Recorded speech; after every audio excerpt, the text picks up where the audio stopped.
वक्फ विवाद पर supreme court का बड़ा फैसला सामने आया है। कोर्ट ने केंद्र सरकार को 7 दिनों के भीतर जवाब दाखिल करने का आदेश दिया है। वहीं अगली सुनवाई तक कोई नई नियुक्ति का वक्फ संपत्ति को डी नोटिफाई न करने का भी आश्वासन मिला है। आइए देखते हैं हमारी ये खास रिपोर्ट। सुप्रीम कोर्ट में वक्फ विवाद को लेकर आज अहम सुनवाई हुई। कोर्ट ने केंद्र सरकार को निर्देश दिया है कि वह 7 दिनों के भीतर इस मामले पर अपना जवाब दाखिल करे।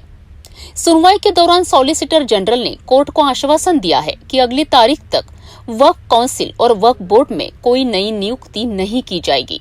इतना ही नहीं, उन्होंने यह भी साफ किया है कि जिन संपत्तियों को पहले से ही वक्फ घोषित किया गया है या जो रजिस्टर्ड है, उन्हें डी नोटिफाई नहीं किया जाएगा और न ही किसी कलेक्टर को बदला जाएगा। सुप्रीम कोर्ट ने इन सभी बिंदुओं को रिकॉर्ड पर लिया है और 7 दिन की समय सीमा तय की है, जिसके भीतर केंद्र को अपना पक्ष रखना होगा। यह मामला धार्मिक और संवेदनशील संपत्तियों से जुड़ा होने के कारण कोर्ट ने बेहद सतर्क रुख अपनाया है। अब नजरें टिकी है अगली सुनवाई पर। आज माननीय सर्वोच्च न्यायालय ने आज अंतरिम आदेश पर दोनों पक्ष को सुना और सुनने के बाद जो उन्होंने 2 तरह का अंतरिम आदेश अगले तारीख यानी कि 5 मई तक के लिए दिया है। उनका जो पहला जो है अंतरिम आदेश कि वक्फ काउंसिल या वक्फ बोर्ड में कोई भी अपॉइंटमेंट, बल्कि उन्होंने स्टे नहीं किया है जो भारत सरकार के सॉलिसिटर जनरल है। दूसरा बात जो माननीय अदालत ने कहा कि जो वक्फ व यूजर है जो रजिस्टर्ड हैं और गैजेटेड हैं उसको गवर्नमेंट डी नोटिफाई नहीं करेगी टिल द नेक्स्ट डेट। तो बड़ी इंपॉर्टेंट बात है कि जो रजिस्टर्ड एंड गैजेटेड हैं वही सिर्फ डी नोटिफाई नहीं होंगे, उसके अलावा संशोधन के हिसाब से सरकार कार्रवाई करने को स्वतंत्र है और जो संशोधित कानून है उस पर किसी भी तरह का अंतरिम आदेश नहीं है। और अगली तारीख तक भारत सरकार को अपना जवाब और उनको जो भी डॉक्यूमेंट्स देने हैं वो देने होंगे और उसके बाद उनको रिज्वाइंडर का जो पिटिशनर है उनको मौका दिया गया है। साथ ही साथ जो स्टेट गवर्नमेंट्स हैं वो भी अपना रिस्पॉन्स देंगे और ये कहा गया है कि अगली तारीख पर सुनवाई इस पूरे मामले की जारी होगी।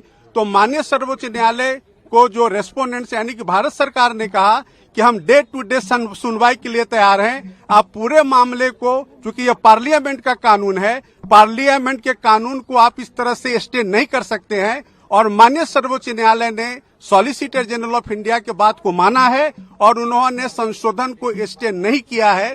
सिर्फ उन्होंने उनके 2 पॉइंट पे सॉलिसिटर जनरल के बात को रिकॉर्ड पे लेकर के और अगली तारीख 5 मई मुकर्रर कर दिया है और 5 मई से इस मामले की सुनवाई शुरू हो जाएगी। सर, यथास्थिति की बात कहेगी, यथास्थिति को कैसे लिया जाए? नहीं, यथास्थिति मैंने आपको बताया कि 2 मुद्दों पर कि जो काउंसिल में और बोर्ड में अपॉइंटमेंट का जो मामला है वो अगली तारीख तक जो स्टेटमेंट सॉलिसिटर जनरल ने दिया है कि कोई अपॉइंटमेंट नहीं होगा।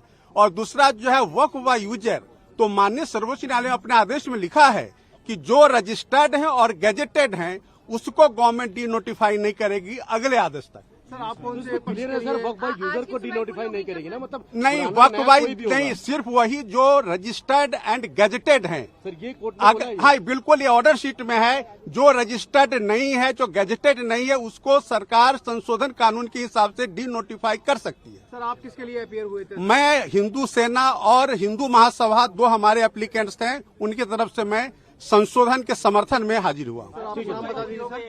नाम बता दीजिए। वरुण कुमार सिन्हा, विष्णु गुप्ता के लिए और एक पवन अग्रवाल है उनके लिए, सतीश अग्रवाल। नहीं, आज की सुनवाई पूरी हो गई। तो वक्फ मामले में अगली सुनवाई से पहले केंद्र सरकार को कोई भी कदम उठाने से रोक दिया गया है। सुप्रीम कोर्ट की यह सख्ती आने वाले फैसले का इशारा भी हो सकती है। इस हाई प्रोफाइल केस पर हमारी नजर लगातार बनी रहेगी।